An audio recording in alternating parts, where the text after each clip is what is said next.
if you heard money is the root of all evil, money is bad, only certain people are allowed to make money, you have to work hard to make money, this is how you got to do it, and that becomes the foundation subconsciously. Let's recording an audio file. You just keep recording that audio file, it becomes a subconscious program, right?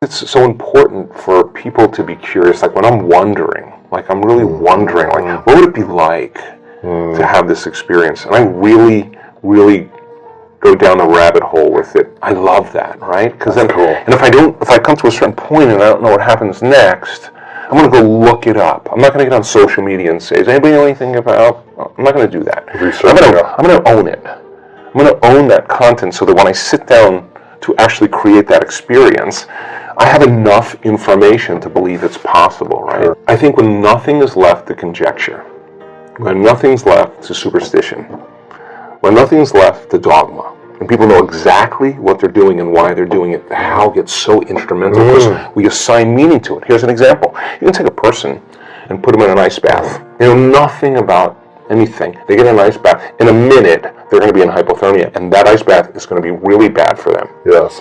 Take that same person, teach them a few things, have them assign meaning to it, make them look for the value in it, put them back in the ice bath, turn on the prefrontal cortex, and the prefrontal cortex will silence all the circuits in the brain that say it's bad for you. And now you'll get value out of it.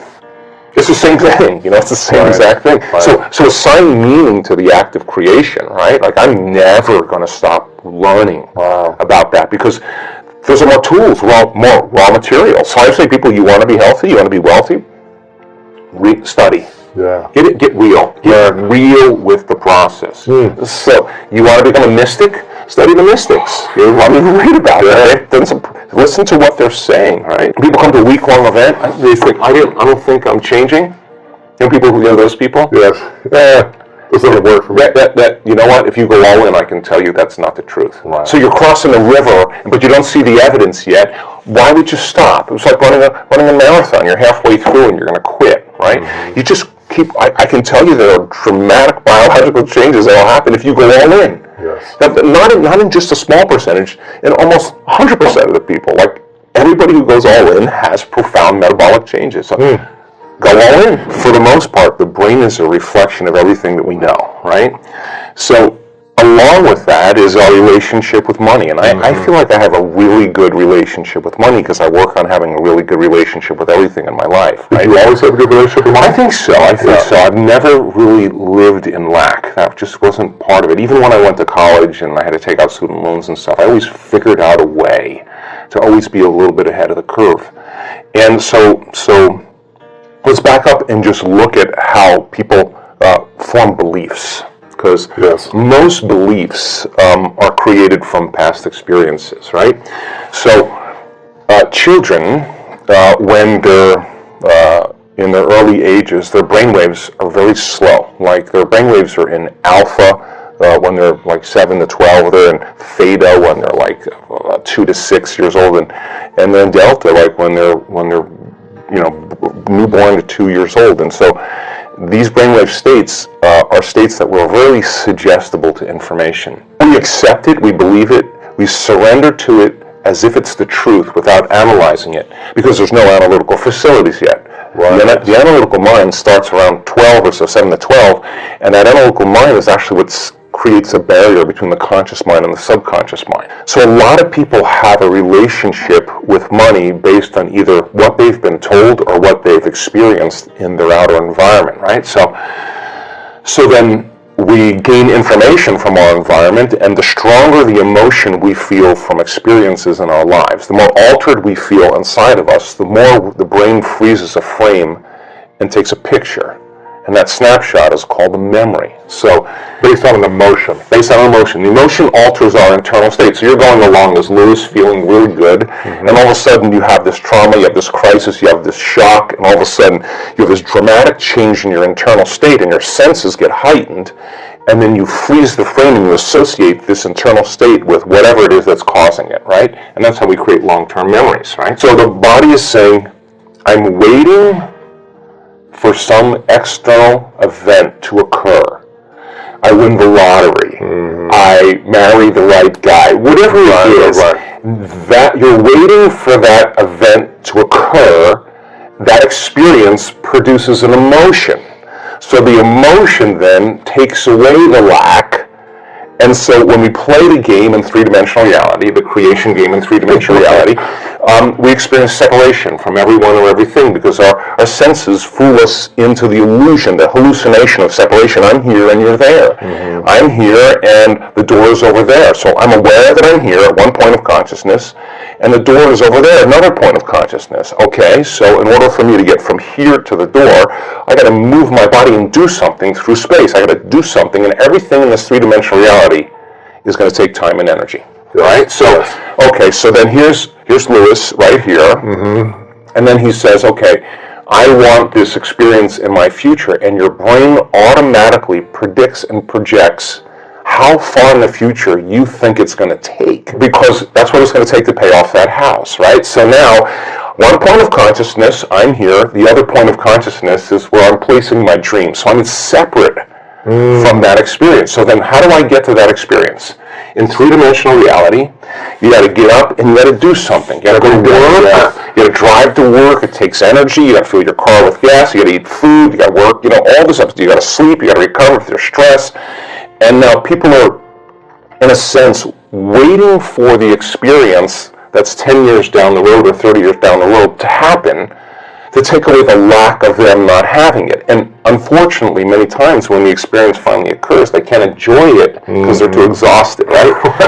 So you play the game, you go to school, you study really hard, or you study on your own, you develop some skills, you make the right choices, you start saving money, you start learning from your mistakes, and then the game is how many things can you accumulate, and that accumulation then you associate with being wealthy or being abundant or being successful, right? And some people get really good at it, right? You can get really good at that. But for the most part, though, when we create from three-dimensional reality, we're creating from lack and separation. In other words, you're driving down the road and you see someone driving a car that all of a sudden you realize that you don't have. The moment you become aware that that person has that car and you don't have it, you're in lack of having it, right? So what the brain naturally does is it naturally creates you driving that car.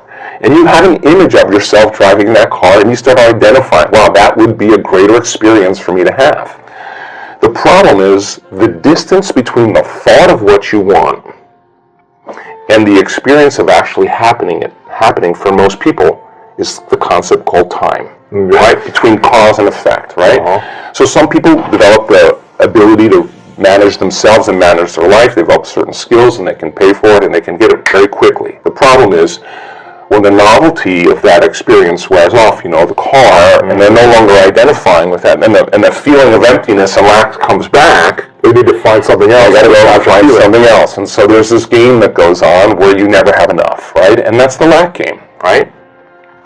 So then if you think about people having the things they want in their life, when they create from lack and separation, it's the experience in three-dimensional reality that produces the emotion, and the emotion is saying, let's feel and experience this thing that you've been in lack and separation from, and that emotion then takes away the lack or separation. But you've worked really hard to get it, okay? Nothing wrong with that. Is there another way to do it? Yes. Okay, so the person who's living in lack is waiting for their wealth to feel abundant.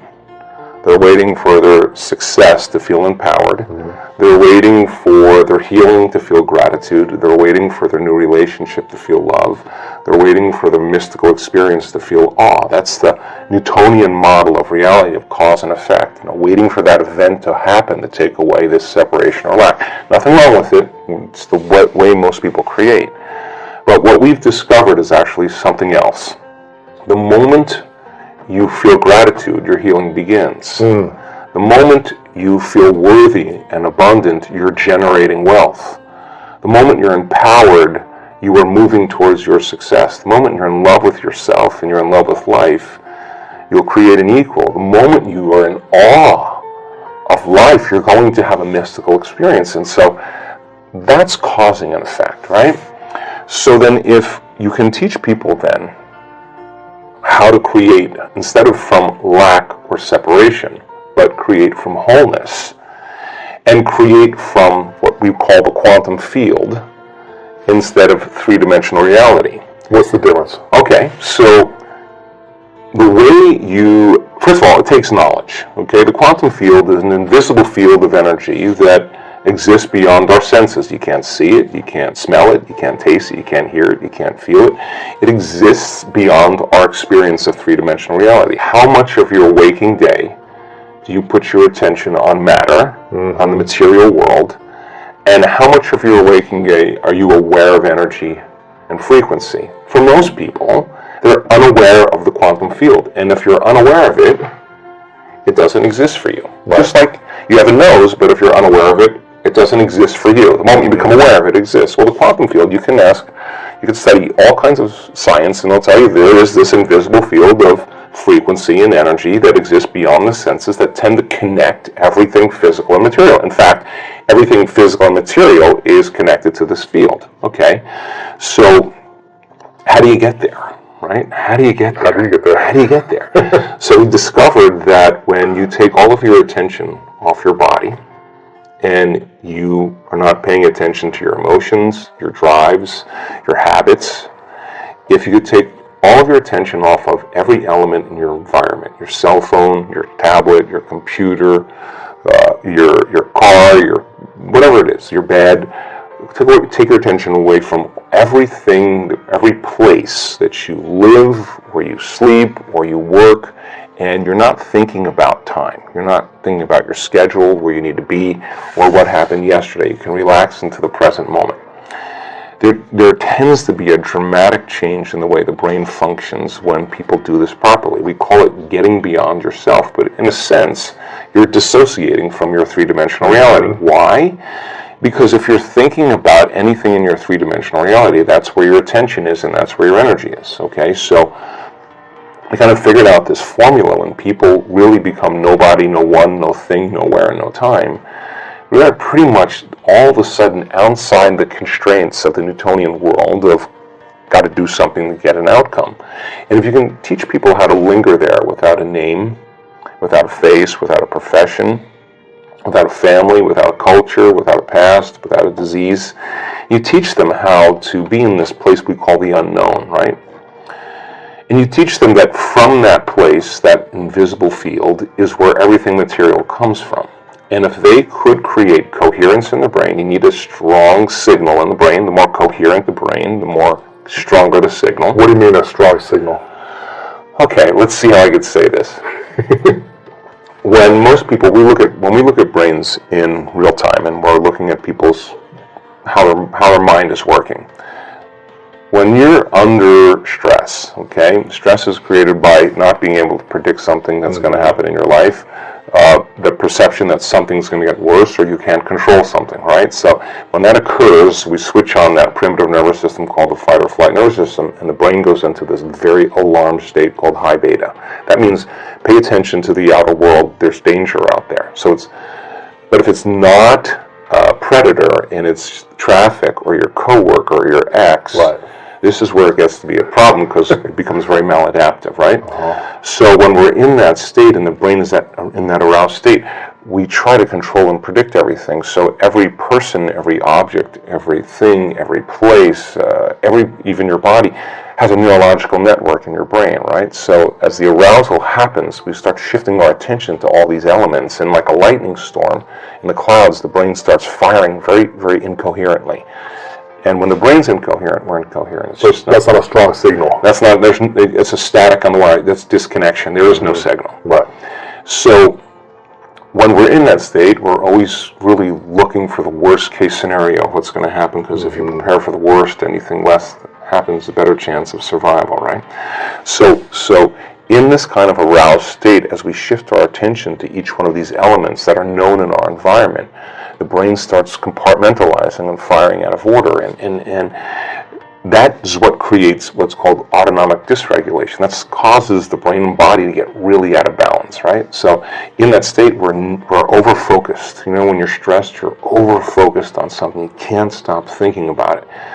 Our research shows that when you do that, you actually make your brain worse because you're analyzing your problems within some disturbing emotion, and that emotion is driving you further out of balance. You're actually knocking your brain and body out of balance by thought alone, and you're driving it into these more aroused states, right? So let's get back to the concept of abundance here, because you need a strong signal in this field. Right. So then, if you can teach people to do the exact opposite, go from putting all of their attention on everything physical and material in the world of separation, and instead of narrowing their focus on something material, ask them to broaden their focus and put it on nothing. Well, I know that sounds kind of crazy, but when you put your attention on space and you divert your attention, the act of sensing without thinking actually starts to slow the brainwaves down. Not only slow it down, but all of a sudden cause the brain to start reintegrating, starts to synchronize, right? And so you see different compartments of the brain that were firing out of order start to resonate. They start to communicate. They're all of a sudden synchronizing, and what syncs in the brain kind of links in the brain. So when a person has their whole entire brain firing in rhythm, that's a very strong signal that you can send out into the field. But that's only one element. Okay. So then the clear intention tends to be a very important element that we have to get down. And the more coherent the brain, the more clear the signal for that intention. So with intention and attention, we could actually make thought more real than anything else. Now, what is that? You're saying, what would it be like to be wealthy? What would it be like to be abundant? What would it be like to have all my needs met? What would it be like to have more than I need? What would I do if I had everything I ever wanted? The answer always is the same. You start giving stuff away. Because if an abundant person is truly abundant, why would they hold on? They would say, I'm not in lack. There's more for everybody. Okay? Turns out, though, that the signal sent out isn't enough. You're going to have to draw the experience back to you. You got to do something. This is the plane of demonstration. You got to go get it, and when you're in lack until it occurs, right? So if you're creating from the field instead of from matter, right?